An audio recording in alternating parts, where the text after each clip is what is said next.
Right, నమస్తే, welcome to mic TV. నేను మీ సింహాద్రి. ఇప్పుడు మొత్తం మనకు తెలంగాణ రాష్ట్రంలో ఆర్టీసీ కార్మికుల యొక్క సమ్మె జరుగుతూ ఉన్నది. వాళ్ళ యొక్క డిమాండ్లను కాంగ్రెస్ ప్రభుత్వం ఏదైతే తన మేనిఫెస్టోలో పెట్టిందో ఆ పెట్టిన హామీలను ఖచ్చితంగా నెరవేర్చాలని చెప్పి వాళ్ళు నిరసన వ్యక్తం చేస్తూ ఉన్నారు. మరి వాళ్ళ యొక్క ప్రధాన డిమాండ్లు ఏంది, వాళ్ళు ప్రభుత్వం నుంచి ఏం ఎక్స్పెక్ట్ చేస్తూ ఉన్నారు? నిన్న జరిగిన చర్చల్లో ఐఏఎస్ కమిటీల ద్వారా ఏదైతే ఒక కమిషన్ వేశారో దాంట్లో మరి ఏం చర్చలు జరిగాయి, వారు చెప్పిన అంశాలు ఏంది, వీరు కోరిన డిమాండ్లు ఏంది, మరి ఈ సమ్మె ఎన్ని రోజులు జరగబోతా ఉంది అన్ని విషయాలు అడిగి తెలుసుకుందాం. మనతో మాట్లాడడానికి ఇప్పుడు ఆర్టీసీ జేఏసీ లీడర్ ఉన్నారు. అన్న నమస్తే. నమస్తే. చెప్పండి అన్న, అసలు మీ ప్రధాన డిమాండ్లు ఏంటి? నిన్న జరిగిన చర్చల్లో భాగంగా ప్రభుత్వం ఏం చెప్పింది? ప్రభుత్వంకు మేము 32 డిమాండ్లతోని సమ్మె నోటీస్ ఇచ్చినాం. ప్రభుత్వం అంటే మా మంత్రివర్యులు పొన్నం ప్రభాకర్ గారికి, అదేవిధంగా ఫైనాన్స్ మినిస్టర్ బట్టి విక్రమార్క గారికి, అదేవిధంగా లేబర్ కమిషనరు గౌరవనీయుల మా ఎండి వైవి నాగిరెడ్డి గారికి సమ్మె నోటీస్ ఇవ్వడం జరిగింది. సమ్మె నోటీస్ తీసుకున్నారు. మేము ప్రభుత్వంతో చర్చలు చేస్తాం, మిమ్మల్ని పిలుస్తామని మా ఎండి గారు చెప్పారు. 45 రోజులలో ఒక్కరోజు కూడా మా ఎండి గారు చొరవ తీసుకొని ఒక్కరోజు కూడా మాకు సమ్మె కాలప్ కానీ సమ్మెను ఎందుకు ఇచ్చిరని కూడా అడగలే. అటువంటి దౌర్భాగ్యమైన మేనేజ్మెంట్ తయారైంది. ప్రభుత్వం కూడా చర్చలు విలువలే. ఎప్పుడు చూసినా మా దర్వాజాలు కుళ్ళ ఉన్నాయని చెప్పిండు పొన్నం ప్రభాకర్ గారు. ఎప్పుడు కూడా మమ్మల్ని సమ్మెను కాలప్ చేయడానికి ఆయన ప్రయత్నాలు చేయలే. నిన్న ఆయన బర్త్డే ఉన్నదని అంటారు, కొంతమంది చనిపోయారు అని అంటారు. ఎక్కడ పోయిండో తెలియదు. ఈయనవా కరీంనగర్లో ఉన్నారని చెప్పారు. ఓ కమిటీ అని వేసారు. ఇంత మేము 2025 ఇచ్చినప్పుడు కమిటీ వేసారు. అప్పుడు కూడా సమ్మె నోటీస్ ఇచ్చాం.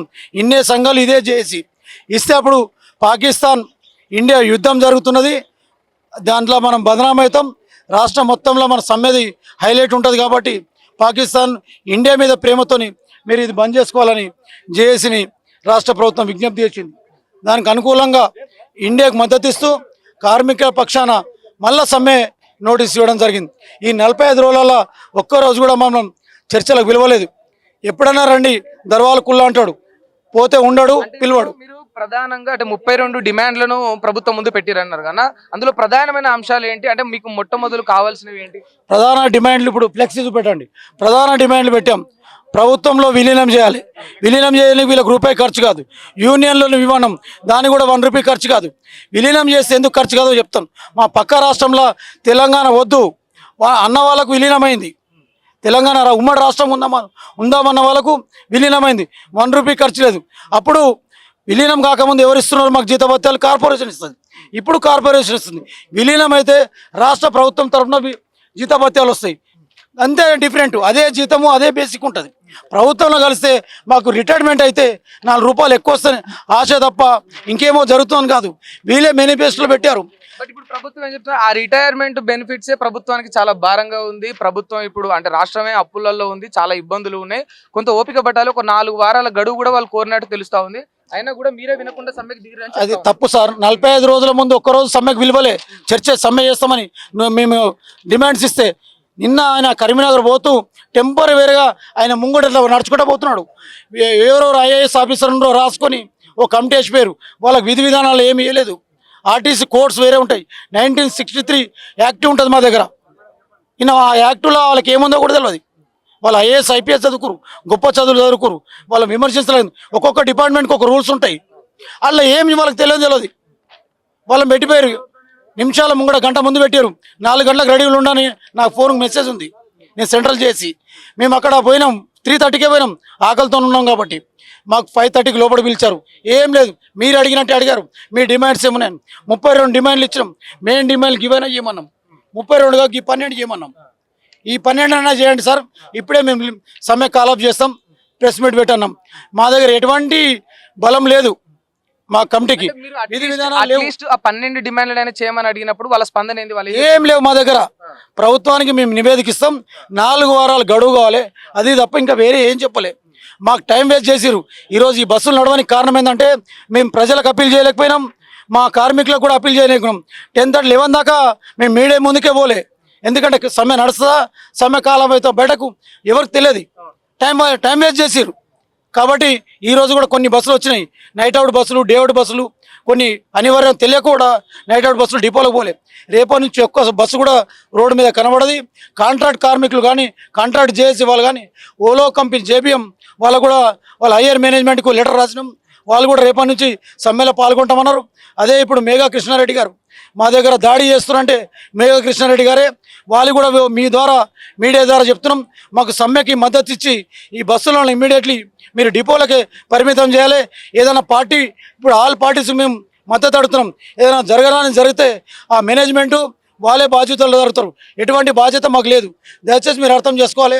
మేఘా కృష్ణారెడ్డి ఏమంటుందంటే ఇంకొక 1500 బస్సులనైనా ప్రైవేట్ బస్సులను రిక్రూట్ చేసుకొని నడిపిస్తుందంట, అంటే ప్రజలకు ఇబ్బంది కాకుండా. మరి అట్లనే కానీ చేస్తే మరి మీ సమ్మె ఇంకెన్ని రోజుల వరకు కొనసాగుతుంది? సమ్మెలో ఆర్టీసీ కార్మికులు కొత్త కాదు. ఈ చంద్రబాబు నాయుడు పీరియడ్లో 2000 సంవత్సరాలు కూడా సమ్మె జరిగింది. ఆల్ పార్టీస్ మద్దతు ఇచ్చినాయి, అన్ని ప్రజా సంఘాలు మద్దతు ఇచ్చినాయి. ఇంకా మేము అక్కడ దాకా పోలే, ఏ పార్టీ మద్దతు అడగలే. పొన్నం ప్రభాకర్ గారు చెప్పారు, మీరు ఒక పార్టీ మద్దతు అడుగుతున్నారని ఒక టీవీలో వచ్చింది. ఏ పార్టీ దగ్గర పోయినట్టు కానీ ఒకరు ముఖం నువ్వు చూపెట్టినట్టు చెప్పండి, నాకు ఇంకా 3 ఏళ్ళ సర్వీస్ ఉంది, రిజైన్ చేసిపోతా. మేము ఎవరిని అడగలే. ఈరోజు గన్ పార్క్ కాడ అమరవీరులకు మేము నివాళులు అర్పించి పార్టీ అధ్యక్షులకు పార్టీ సిఎల్పి లీడర్స్కు ఈరోజు కలుస్తాం, వాళ్ళ మద్దతు అడుగుతాం. ప్రజా సంఘాలకు అదేవిధంగా గౌరవనీయులు ఎంఆర్పిఎస్ అధ్యక్షులు మందకృష్ణ మాదేవి కూడా ఇలా 11:30కి మాకు టైం ఇచ్చారు, వారికి కూడా కలుస్తాం. కుల సంఘ నాయకులకు అందరికి మా అప్పీల్ చేయడం జరుగుతుంది. సమ్మె ఎన్ని రోజులు మా చేతులు లేదు, ప్రభుత్వం చేతులు ఉంది. ప్రభుత్వం ఇప్పుడు కాలం చేయని మా డిమాండ్స్ ఒప్పుకుంటే ఇవే డిమాండ్ 32 వచ్చినాం. ఈ డిమాండ్స్ ఇప్పుడు ఏమన్నా ఈ రోజే కాలప్ చేస్తాం. Thank you. మా చేతులు. మీరేం చేస్తుంటారు బ్రదర్? నేను ఆర్టీసీ డ్రైవర్. అయితే మాకు గతంలో ఇప్పుడు 2 సంవత్సరాలన్నర అవుతుంది కాంగ్రెస్ గవర్నమెంట్ వచ్చి. అంతకుముందుకే ఉత్తమ్ కుమార్ రెడ్డి మాకు మాట ఇచ్చిండు, ఏమని కాంగ్రెస్ రాగానే కంపల్సరీ విలీనం చేస్తాం, బాధ్యత నాదన్నాడు. ఇంతవరకు లేదు. ఇప్పుడు 2 పిఆర్సీలు ఇవ్వాలి. ఇప్పుడు సరే పైసలతోడు కూడుకునేది, అప్పులతోడు కూడుకునేది. 2 పిఆర్సీలు రావాలి కదా. అట్లా రావాలంటే మేము రోడ్ల మీద వచ్చి అడ్డంగా వండుకోలే కదా. ఏ ఆర్టీసీ వర్కర్ కూడా పైసలతోడు కూడుకున్నదంటే సరే. ఇప్పుడు పైసలతోడు కూడుకోనిది ఉంది, ఏముంది? ఆర్టీసీ విలీనం ఒకటి, యూనియన్లు మళ్ళా తిరిగి తీసుకోవడం.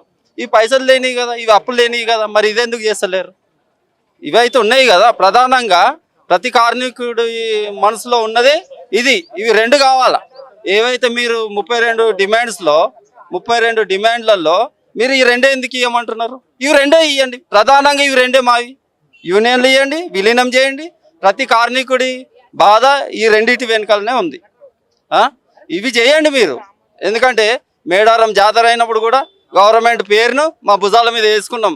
కడుపుకు అన్నం తినకున్నా, నిద్ర లేకున్నా, నాన్న రోడ్ల మీద వండుకున్నా, చాలా కష్టపడ్డా కూడా గవర్నమెంట్కి మంచి పేరు రావాలని చాలా కష్టపడ్డాం. మరి మా టైం వచ్చే వరకు మీరు ఇట్లా మా కడుపు మీద కొడతా అంటే ఇది ఎక్కడ న్యాయం?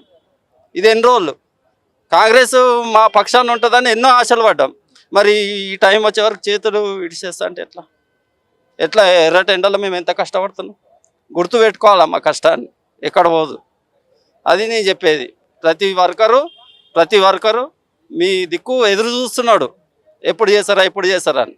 ఈరోజు మీరు అది చేసి గవర్నమెంట్ మంచి పేరు తెచ్చుకోవాలని మేము ఆశిస్తున్నాం. Cantonment depot. మీరు ఎన్ని ఏళ్ళ నుంచి ఉన్నారు సర్వీస్ లో? 15 ఇయర్స్. 2014లో రెగ్యులర్ అయింది. తెలంగాణ వచ్చిన తర్వాత కేసీఆర్ గవర్నమెంట్లో విలీనం చేస్తానని ఆయన చేయలేదు. కాంగ్రెస్ అధికారంలోకి వస్తే ఆర్టీసీని గవర్నమెంట్లో విలీనం చేస్తానని చెప్పారు. ఆయననే చెప్పిండు, ఆయననే చేయలేకపోతున్నాడు. మేము న్యాయపరమైన డిమాండ్లను అడుగుతున్నాము. మహాలక్ష్మి పథకం పెట్టిండు, దానివల్ల చాలా ఇబ్బందులు ఎదుర్కొంటున్నాము. కొత్త ఇంక్రిమెంట్ అనేది లేదు ఆర్టీసీలో. మేము డబల్ డ్యూటీలు చేస్తున్నాము, లీవులు ఇవ్వరు. ఆర్టీసీ కండక్టర్లు డ్రైవర్లు చాలా కష్టపడుతున్నాం మేము చాలా. అంటే కాంగ్రెస్ ప్రభుత్వం వచ్చిన తర్వాత ఇది మీరు అంటే చేపట్టిన మొదటి సమ్మె. అంటే మీరు ఈ మహిళలకు ఉచిత బస్సు పెట్టడం వల్ల మీకు ఇబ్బంది ఏమైనా అయిందో, బడ్డెన్ లాగా ఫీల్ అయిందా? చాలా ఇబ్బందిగా ఎదురవుతున్నాయి. మేము అందరికీ టికెట్లు ఇవ్వాలి. అప్పుడు పాసులు అంటే ఊరుకొని కొంతమందికి టికెట్లు ఇచ్చేవాళ్ళము.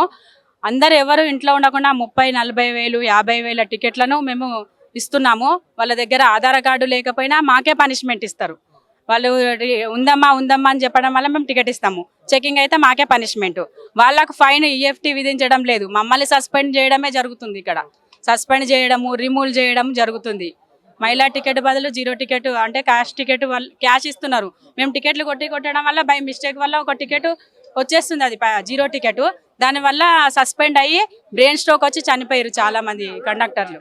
అట్లాంటివి కూడా ఎదురైనాము. వాళ్ళు కింద పడుతున్నారు. వెనక నుంచి ముందు మహాలక్ష్మి టికెట్ పెట్టినప్పుడు వాళ్ళు ఒక న్యాయంగా ముందు నుంచి ఎక్కేవాళ్ళు, కానీ ఇప్పుడు వెనక నుంచి కూడా ఎక్కుతున్నారు. డ్రైవర్లు చూసుకోవాలి, కండక్టర్ చూసుకోవాలి. వెనకాల ఎక్కి కింద పడ్డారు అనుకో మాకే సస్పెండ్ చేయడం జరుగుతుంది. కండక్టర్ను డ్రైవర్ని సస్పెండ్ చేసిర్రు. వాళ్ళ నిర్లక్ష్యం వల్ల కూడా మాకే ఇబ్బంది అవుతుంది. కానీ ఇక్కడ ఈఎఫ్టీ టికెట్ 0 టికెట్ దొరికిందా వాళ్ళకి ఈఎఫ్టీ విధించడం లేదు. కండక్టర్లకే పనిష్మెంట్ ఇస్తున్నారు. డిపోస్ పేరు పెట్టి ఇంక్రిమెంట్లు తినడం చేస్తున్నారు.